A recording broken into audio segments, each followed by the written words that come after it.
This channel does not promote any violent, harmful, or illegal activities. All content provided by this channel is meant for an educational purpose only. এই যে GST সংস্কার বা কিছু মানুষের সাশ্রয় বলে যে বিজেপি যে একটা নাটক করছে তার পূর্ণ কৃতিত্ব মমতা বন্দ্যোপাধ্যায়। তার কারণ ওরা যে জিএসটিটা করেছিল তাতে তো সাধারণ মানুষের ব্যবহারের জিনিসের উপর প্রবল কর এবং জীবন বীমা, স্বাস্থ্য বীমা প্রথম দিন থেকে এদের উপর করের বিরোধিতা করেছেন মমতা বন্দ্যোপাধ্যায়, চিঠি লিখেছেন। তৃণমূল কংগ্রেস প্রতিবাদ করেছে, পার্লামেন্টের ভেতরে বাইরে রাজপথে প্রতিবাদ হয়েছে। তার জেরেই এখন সাজাতে বাধ্য হয়েছে।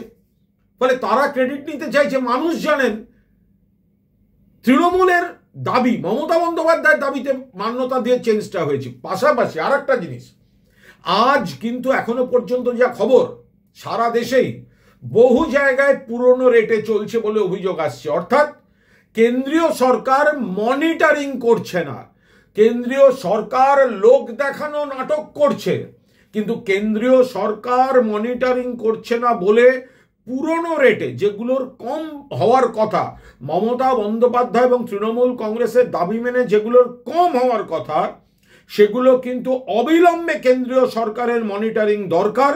কেন্দ্রের মনিটরিং ফেল করছে বলে দেশের বিভিন্ন জায়গা থেকে এই অভিযোগ আসছে যে এখনো পুরনো রেটেই কিন্তু এটা চলছে।